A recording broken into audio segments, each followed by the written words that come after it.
Hello everyone, I'm Veronique Kiermer, Executive Editor at PLOS. And on behalf of PLOS, I would like to thank you for organizing and for contributing to OpenCon 2015.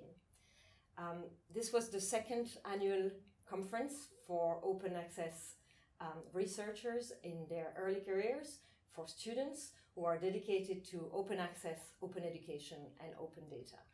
And I had the privilege to attend the conference, and I must say it was truly a wonderful event.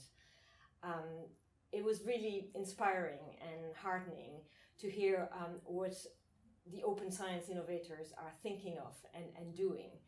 And really kudos to that open access community, because a lot of the ideas that had been discussed in the previous OpenCon conference were already turned into action. So who knows what will stem from this year's conference. And I'd like to share with you a few of the things we're doing at PLOS to serve the open access community, in the hope that perhaps these things might inspire you and help support these initiatives coming out of OpenCon 2015. More than 14 years after our own founding, PLOS is still engaged in a robust effort to build and support communities that are helping to change the way science is communicated. I think it was John Tennant during the meeting who stressed the power of the combination of open access publishing on one hand and the sharing of scientific concepts through blogs on the other, and all that in the context of a true research community vibe. Directly related to this and of interest to those in the early stage of their careers, this year we reactivated the student blog, a forum for students from a variety of institutions, disciplines, and different levels of education to communicate their thoughts on open access science, interesting research, and other things. I encourage you to check out the student blog on the PLOS Blogs network. This past year, we've also held the first PLOS Early Career Researcher Travel Award program.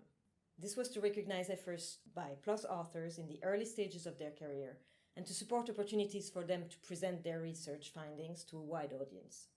In the essays that we received from Travel Award participants, we heard concerns from young investigators about affordable access to the scientific literature, limited funding for their own research, and limited training and funding for communicating their work.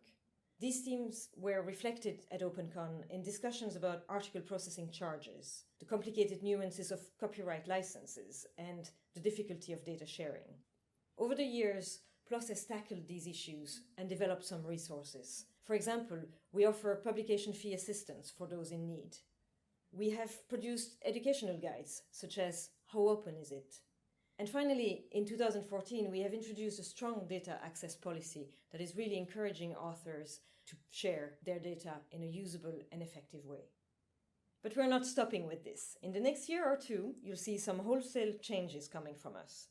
At PLOS, we imagine a future where research is published without unnecessary delays, and continual assessment and commentary are provided by a robust and ethical system of visible, engaged, pre- and post-publication peer review.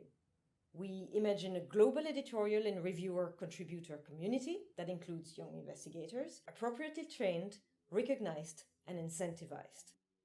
This is of particular importance for graduate students and those early in their careers. I do want to address one point that is often misunderstood. At OpenCon, some early career researchers expressed concern that publishing in open access journals will harm their career because of the perception that these journals aren't prestigious.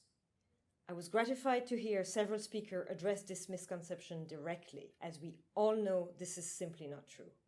We're proud of the quality of content published in our 7 PLOS journals, and there are plenty of other highly respected open access journals.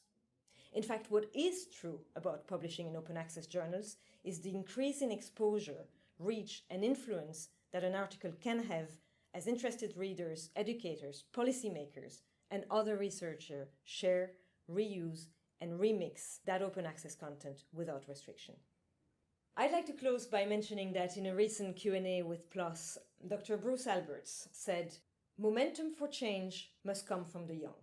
Yet, as you all well know, the young do not often hold positions of power.